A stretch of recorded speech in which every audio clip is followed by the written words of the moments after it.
Hey, it's Drybear. And today we're going to walk through every single monster and threat in Lethal Company. This is the most requested video I've had so far. But since Lethal Company is an exploration game and is a dungeon delver, I do encourage you to discover these things for yourself, as you can walk around the world and scan monsters, add them to your bestiary, and then look them up on the terminal afterwards. We're going to go through all of the threats and monsters that exist both inside and outside of the facility in Lethal Company, and I'll tell you exactly how to counter them and prepare for them. And I've split these into 3 different categories, and feel free to use the timestamps on the video to skip along for anything you're specifically curious about. We'll start with outdoor monsters, the things you encounter outside of the ship but before you enter into the facility. We'll move on to the facility monsters that exist inside of the dungeon that you'll have to run into. And we'll finish with threats to your life that might be weather-based or mechanical. Starting with outdoor monsters. The first is the roaming Locusts, and these things are benign and absolutely pose no threat to you whatsoever. But if you're a completionist, I recommend just scanning them to have them for your bestiary. The next is the Manticoils, which again are benign. They don't do anything. They're not going to harm you. They just fly away when you get by, and you just want to scan them to get them into your bestiary. But those are the only 2 outdoor monsters that are unable to kill you. All of the ones we're about to mention can kill you if you let them. The circuit bees are electric insects that hover around a hive, and these will be outside in the outdoor area. There can be multiple hives sitting around. The hive itself does have good value to it, and you do want to grab the hive at the end of a mission and bring it back with you on the ship so you can make some money off of it. But keep in mind that the circuit bees will aggressively defend their hive, and if you take their hive away, they will aimlessly wander around the map attacking anyone that gets close to them. So you don't want to do the hive stealing at the beginning or even halfway through the mission. You want to do it as you're leaving so that the bees aren't a problem. As long as there's a hive nearby, you simply just need to run away from the circuit bees and they will return to the hive.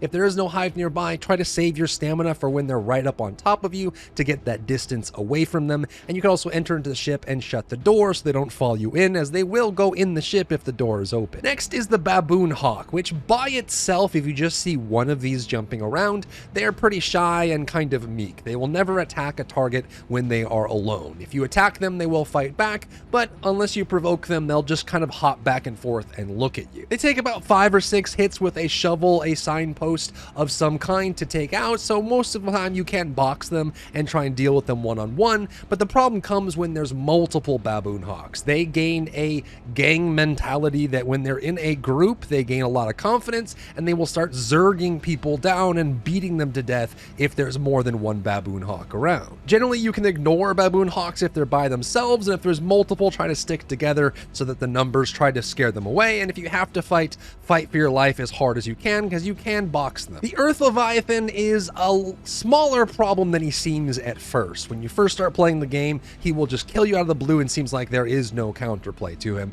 but there actually is. And so you'll find him on any kind of map. They burrow subterranean underneath the surface and will periodically jump up and eat anything walking on the surface that it can detect. Anyone in the ship can see these on the radar, and anyone who's about to be eaten by an Earth Leviathan will hear a rumbling sound, and then the ground will start showing these pebbles and rocks before the Earth Leviathan appears and gobbles them up and flies across the sky. If you get hit by an Earth Leviathan, it is an instant one-shot and instant death. However, the Earth Leviathan has one major weakness in that it assumes that you are super dumb and will not think for yourself at all. And what I mean by that is when the Earth Leviathan goes to kill you, it assumes you're going to keep walking in the direction that you're going, and it tries to predictively start rumbling ahead of where you are, so you walk into the center of its mouth and get eaten. So when you get the early warning, this kind of rumbling, roaring sound before the Earth Leviathan appears, even before you see the particles, all you have to do is just about face 180 degrees the opposite way and run in the opposite direction, and you will be safe every single time. Just so you're aware, this is the sound you're trying to be aware of.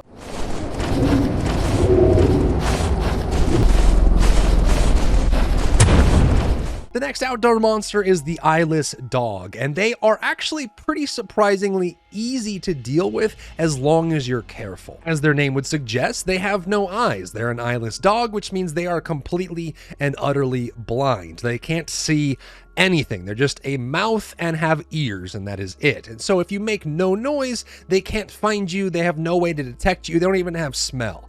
If you make any noise, and this includes using your proximity voice chat as well, or running or dropping items or have items with sound, they are drawn to that and will attack. In fact, this is such a glaring weakness that if you just crawl around on the ground and don't speak at all, they will walk right by you without even realizing that you're there. However, once aggroed, they take a while to de-aggro, and they will follow you into the ship and eat you even all the way up to the terminal. If you have to fight them, they do have a pretty sizable amount of HP, but you can take them down in a group. But if you're alone, the best thing to do is deal with them like you would a raging bull as a matador, as they do have a charge slide attack, and they will go straight and lunge. So once you see they're about to lunge, just go straight to the side, either left or right, and they will slide behind you.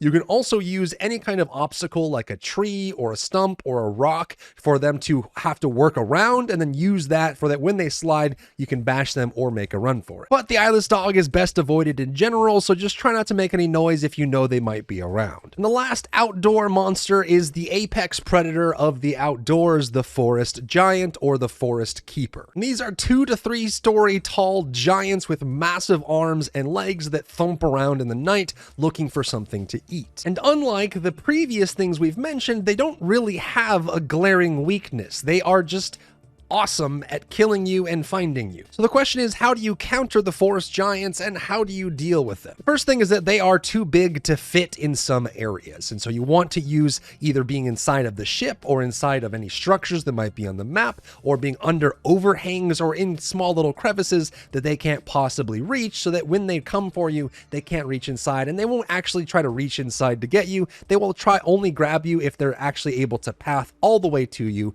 And so if you can find some overhang or some place to hide, they will give up eventually. Now, unlike the Eyeless Dog, they do have hearing and eyesight, and they can use both together to find you, but their only real weakness is that they have amazing eyesight. You can see with how big their eyes actually are inside of their head. They can see incredibly far away and incredibly well, and they tend to use that as a crutch, which means that if you're quiet and you crouch around and then you hide from any line of sight from them, you can avoid aggroing them in most cases. So wait for them to path away or turn away from you, and then go from cover to cover like you're playing a stealth game, and you can work your way around them as long as you're patient. Now, if they do catch you, they will grab you and eat you. But one thing to know about the forest giant is that their death animation, when they pick you up and eat you, can be interrupted, which means if you're in a party and you're about to die to the forest giant, you can use a stun grenade or a zap gun to prevent the forest giant from killing you. And you can even use a teleporter if you activate it early enough when you use it on the person that's about to be eaten. Now let's jump into the inside or the facility threats, and we'll start with the weakest,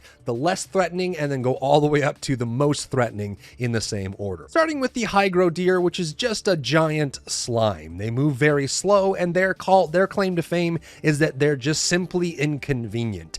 If you get close, they will start doing ticking damage to them, and if they get too enveloped around you, you will instantly die, but they move very slow and they make a lot of noise. So they're pretty much easy to avoid as long as you're planning properly. They also can only attack at ankle height, which means you can jump up on bookcases or stools or railings to avoid them and go around them, and you can even jump in many cases to go around tight corners to avoid it taking any damage. They also, for whatever reason, have an affinity towards music, so if you have a boombox, you can distract them and entrance them in a corner off somewhere else. The Spore Lizard is all bark and no bite. They actually don't pose much threat at all. They will fight back, but inside, they're more scared of you than you are of them. They have the footsteps of what sounds to me like a squeaky toy as they move around, and when you get close to them, they will stomp their feet and open their giant mouth and try to scare you, and if that doesn't work, they will simply just run away, because ultimately, they don't want to fight at all. And much like the solo Baboon Hawk, if you run into a Spore Lizard, you can more or less ignore them as long as you don't try to corner them. They will never try to be the first aggressor, they will never hunt you down, and they will only try to scare you away if you go go towards them. So just ignore them and leave them alone, and you guys will be hunky-dory. If you do get too close or you corner them so they can't run away, they will release a giant spore field of poison that does damage, and they will also try to bite if you get too close. But again, if you don't do anything to them, they won't do anything to you. Next up is the Hoarding Bug, and these things are more of a nuisance than anything else, but they can surprise you if they come from a weird angle and they get pissed all of a sudden. They are generally non-aggressive, but if you try to get up in their personal space for too long, they will fight back, and if you steal any items that they have from them, they will get pissed and fight back as well. But outside of that, they'll usually just look at you and run around because they don't really want to fight either. But they do some significant damage, and they take about 3 hits to take out with a weapon, which means that if you're not prepared and they come from behind and they activate their threat, you actually will go down solo 1v1 to a Hoarding Bug. Now, if you have multiple people, you may as well just all go in for the hit to bash them. They'll die pretty easily, and even in 1v1, if you just go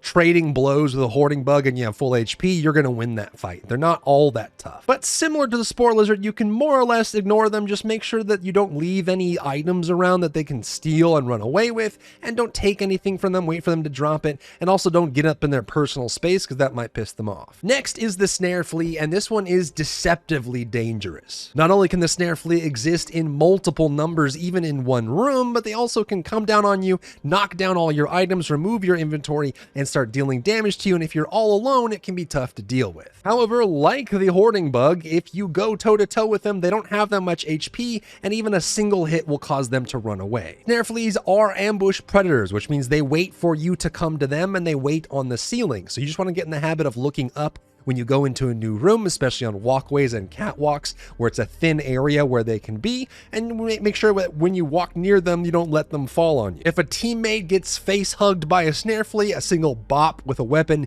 will get them to fall off. And if you're by yourself, since I do play solo most of the time, you will drop all your items when the Snare Flea lands on you, but if you don't panic and you press scan, if you can find the items on the ground, you can pick up your shovel or signpost and swing it once, and it'll get the Snare Flea off your head, and before it runs away, just hit it 2 more times and you'll be able to kill it where it stands. The key here is don't panic, don't jump off a cliff and die, don't run into another monster or in front of a turret, or run into a landmine because there's a Snare Flea on your head. Stand still, find your items, and whack them off. You deal with the bunker spiders with the same kind of mentality. They are more threat than they seem, and as long as you don't panic and you're very calm and you respond to them, you can deal with them quite easily. Bunker spiders are also ankle biters, which means if you get up on a table or a stool or a railing, they won't be able to damage you, and they generally don't go much further than their current home base, wherever their nest is. They're very territorial, so as soon as you get far enough away from them,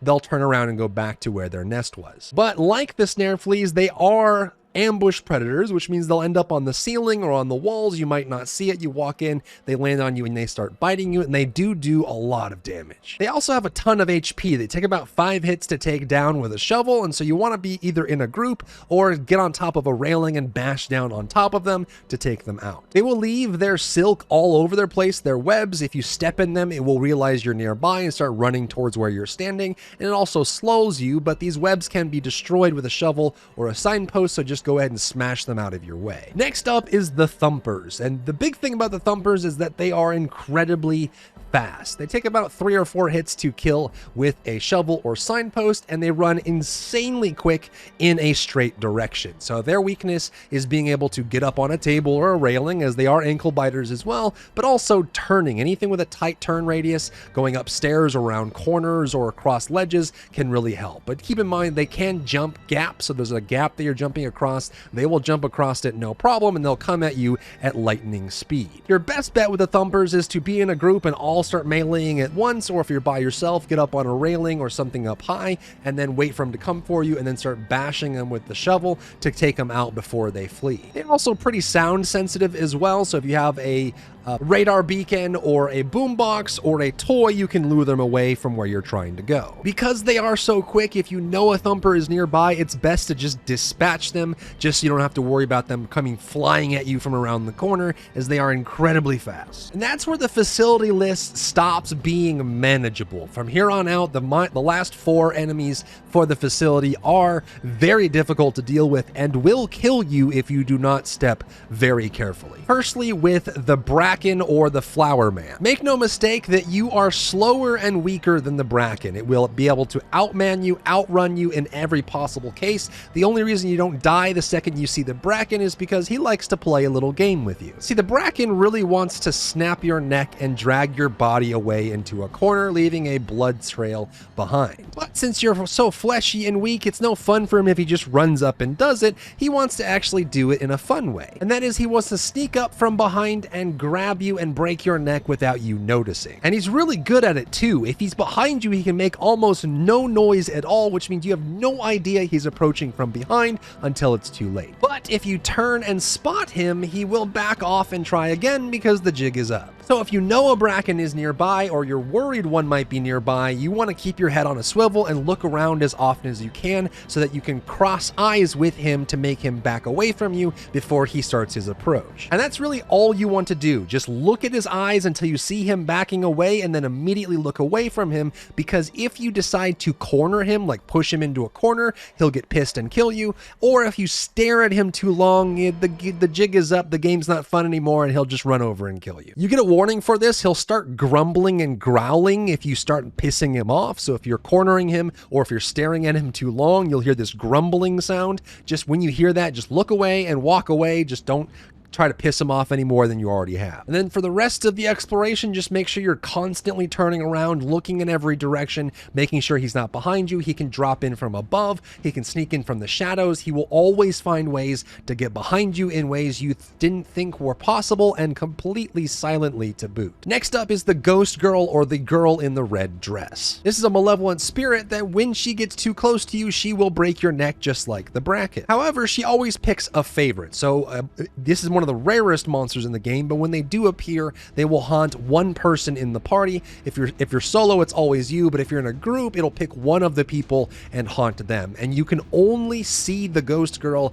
if you are the one being haunted. You could be surrounded by teammates, and if they're not being haunted, they can't physically see her, only you can. However, she does show up on the ship radar, so if you have a command share person, they can help spot the Ghost Girl and deal with her if you are the one being haunted. Now, the Ghost Girl exists in two different states. She has a passive state where she just likes to toy with you, and this is where their hands are down and she'll just stare at you and make noises. She'll make lights blink and make haunting effects happen all around you, but other than that, she won't do anything, and generally you can deal with her this way by getting close enough to her where she'll vanish and disappear and go off somewhere else and try to sneak up on you again. And her other state is a hunting mode, and this happens when you hear her humming or you see her skipping or moving around. If she's skipping around or moving or humming, you know you are being hunted, and it's now time for you to fight for your life and run as far away as you can, as fast as you can. Make no mistake, you can't hurt the Ghost Girl, you can't damage her, you can't kill her. If you're the one being hunted, your only option is to run, and generally, if she goes into hunting mode, I always recommend the person being haunted just go to the ship and stay there, though there are rumors that she can follow you to the ship if you're being haunted, so this might be one of those ones where you just leave the planet altogether. Next is the mannequin monster dubbed the Coil-Head. The Coil-Heads are the fastest moving enemy in the entire game. They'll move across an entire hallway in the blink of an eye. They are unavoidable and you cannot outrun them, but they have one major weakness. That is, if any player, you or anyone in the party, has eyes on them, they won't move. They will only move when no player has eyes on them. So if you look away, they will move like lightning, but if you look at them, they will stay in place. And as a solo player, these are my least favorite because there's not really much you can do as a solo player to deal with these. You just have to look at them and back away and just remember the layout of the facility in your head and just do everything in reverse. But they're much easier to deal with in a group because you can just take turns looking at them and backing away or moving in different directions. If they're in a problem spot, you can flick your camera and look back to get them out of a doorway or something, but just make sure that someone's always looking at them. You can even just have one of the party members always looking at them. If there's only one or two of them and they're in the same spot, just have them stare at them until the mission's over and then have them leave at the last second to make sure they don't die. But in general, you need to have eyes on them at all times because even if you look away for the blink of an eye, the single split second, they will catch up to you and kill you. And lastly, for facility monsters, we talk about the Jester, which is the run ender. If you run into a Jester, you need to start packing your stuff up and leaving because the run is over. What happens with the Jester is you'll run into him as a box, a tied up box, like a jack in the box, and he's just wandering around. And if you haven't aggroed him or triggered him in any way, he's passive and won't do anything. However, once you aggro him, he will pick someone and then walk towards them, passively stand and stare at them. And at this point, the timer is running for you to get out while you're still alive. As long as he is in his box form, he's no threat to anyone, but the timer is ticking. He will then at some point, which is purely random, just start cranking his clock and playing a jack-in-the-box theme. You have about 20 to 25 seconds to be gone from the facility. If you're not, he will run at you at lightning speed. He cannot be stopped or avoided, and he will instantly kill everyone he gets to. There's nothing you can do about it. And that's why I say he's a run ender, is that if you trigger him and he starts playing that song, well, grab whatever you got and get out of the facility, because if you don't get out fast enough, you will die. There are few bookcases on the library maps that are tall enough for you to get up on top, but you can't get away once you're up there. You're trapped there forever until the ship leaves without you, so there's not really anything you can do. You can't damage him, you can't kill him, you can't do anything. As soon as you see the Jester and he starts playing his song, leave. The last category is all general threats, both outside and inside, that are non-monster related. An obstacle you'll run into is an outburst of steam. Sometimes the pipes inside the facility will burst and start filling the area with steam. If you have a flashlight or a lamp of some kind, the light will basically blind you and reflect off the steam into your eyes, and you can't see anything.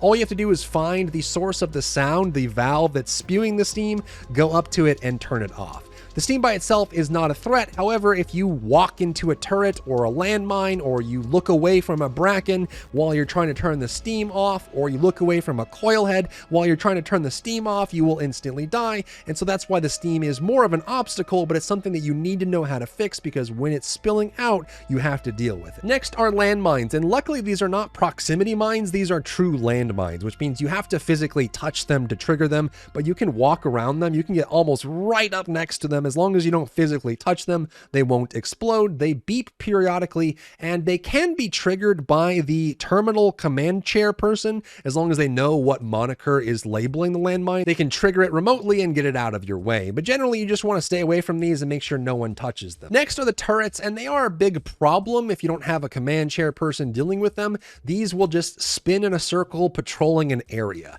They have a very narrow field of view, but if they spot you for any reason, they will lock onto you, show a red laser or an orange laser sight, and then after a couple seconds, maybe 2 seconds, start firing and instantly kill you if you are in their way. But they have to actually see you to do that. So the counter for turrets, if you don't have a command chair person, is to just wait for them to path and look around like a security camera and sneak around them, or if you can make it in less than 2 seconds, run past and go behind and hide behind cover. If you're in a pinch, you can bonk them with a weapon, which will force them into this 360-degree animation where they just shoot in all directions, which can be useful if you can't sneak around them. Just bop them and then run past when they just got past you with the sweep, and then use that sweep as your way to get away. But the ideal solution is going to be having someone on the command chair inside of the ship that can disable the turrets by putting in their name. If it's like C4 or whatever it is, or R6 or whatever the name of the turret is, they can disable it for about 3 seconds, which allows you to pass by,